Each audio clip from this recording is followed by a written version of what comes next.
নমস্কাৰ। ইতিপূৰ্বে হৈ যোৱা বিভিন্ন গ্ৰেড 3 আৰু গ্ৰেড 4 পৰীক্ষাৰ প্ৰশ্ন কেইটামান আপোনালোকৰ আগলৈ লৈ আহিছোঁ। আপোনালোকে নিজেও এবাৰ চাওকচোন কেইটা প্ৰশ্নৰ উত্তৰ আপোনালোকে দিব পাৰে। প্ৰথম প্ৰশ্নটো হৈছে which planet in the solar system is known as the red planet. Option কেইটা দিয়া হৈছে। প্ৰথমটো হ'ল ভেনাছ বা শুক্ৰ, ইউৰেনাছ, মাৰ্চ বা মংগল আৰু নেপচুন। ইয়াৰ ভিতৰত শুদ্ধ উত্তৰ কোনটো হ'ব? শুদ্ধ উত্তৰ হ'ব চি, মাৰ্চ বা মংগল। মংগল গ্ৰহক ৰেড প্লেনেট বুলি কোৱাৰ কাৰণটো হ'ল যে ইয়াৰ পৃষ্ঠভূমিত ৰেড আইৰণ অক্সাইড বুলি এটা পদাৰ্থ পোৱা যায়, যাৰ ৰং ৰঙা। সেইকাৰণে মাৰ্চক ৰেড প্লেনেট বুলি কোৱা হয়। ইয়াৰ পিছত দ্বিতীয় প্ৰশ্নটো হৈছে when was the constitution of India adopted. ভাৰতৰ সংবিধানখন কেতিয়া গৃহীত কৰা হৈছিলে? ইয়াত চাৰিটা অপশ্যন দিয়া হৈছে। প্ৰথমটো 1947, তাৰপিছত 1950, 1952, 1957।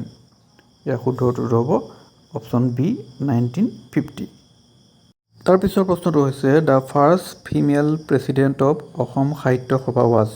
অসম সাহিত্য সভাৰ প্ৰথম মহিলা সভাপতি কোন আছিল? চাৰিটা অপশ্যন দিয়া আছে। প্ৰথমটো নিৰ্মলপ্ৰভা বৰদলৈ, তাৰপিছত পুষ্পলতা দাস, চি চন্দ্ৰপ্ৰভা শইকীয়ানী, ডি নলিনীবালা দেৱী। শুদ্ধ উত্তৰটো হ'ব অপশ্যন ডি, নলিনীবালা দেৱী। তাৰপিছৰ প্ৰশ্নটো হৈছে the first Assamese daily news paper was. প্ৰথম অসমীয়া দৈনিক বাতৰি কাকতখনৰ নাম কি? চাৰিটা অপশ্যন দিয়া হৈছে। দৈনিক বাতৰি, আমাৰ অসম, অসমীয়া খবৰ আৰু অসমীয়া প্ৰতিদিন। শুদ্ধ উত্তৰটো হ'ব দৈনিক বাতৰি। দৈনিক বাতৰিখন যোৰহাটৰ পৰা 1935 চনত প্ৰথম প্ৰচলন হৈছিলে।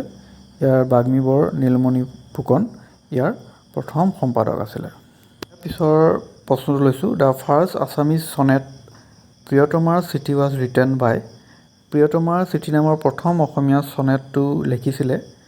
প্ৰথম অপশ্যনটো দিছে হেমচন্দ্ৰ গোস্বামী, তাৰপিছত Hemchandra Barua, option C Chandrakumar Agarwala, option D Rajanikanta Bordoloi.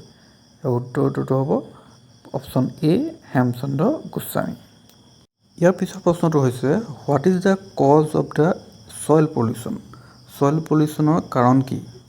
চাৰিটা অপশ্যন দিছে।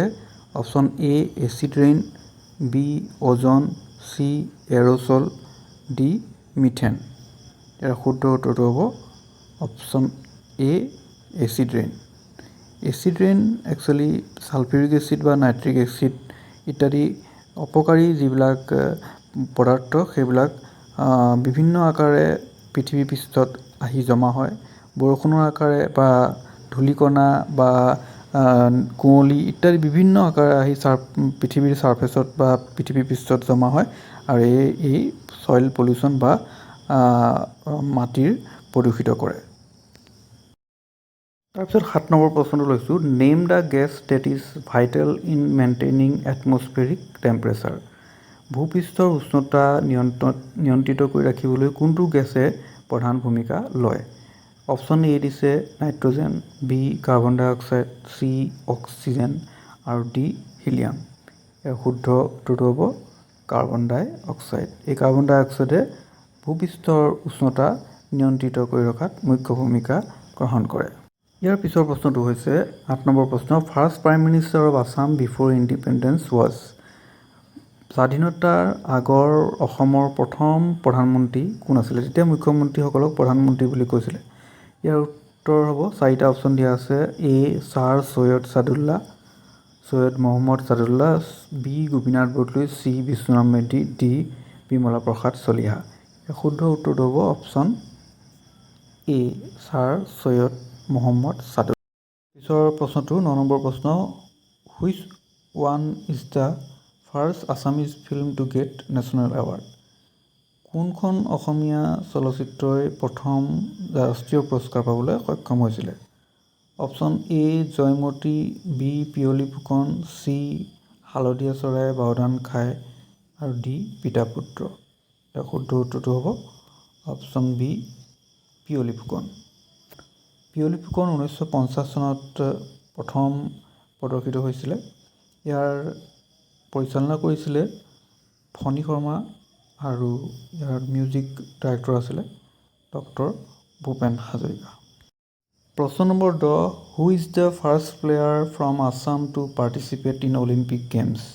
অলিম্পিক খেলসমূহত অংশগ্ৰহণ কৰা প্ৰথম অসমীয়াজনৰ নাম কি? অপশ্যন 4টা দিয়া আছে। প্ৰথমটো Bhogeswar Barua, B Shiva Thapa, C Dipankar Bhattacharjee, D Lovlina Borgohain. ইয়াৰ অপশ্যনটো হ'ব, শুদ্ধ উত্তৰটো হ'ব অপশ্যন চি দীপাংকৰ ভট্টাচাৰ্যী।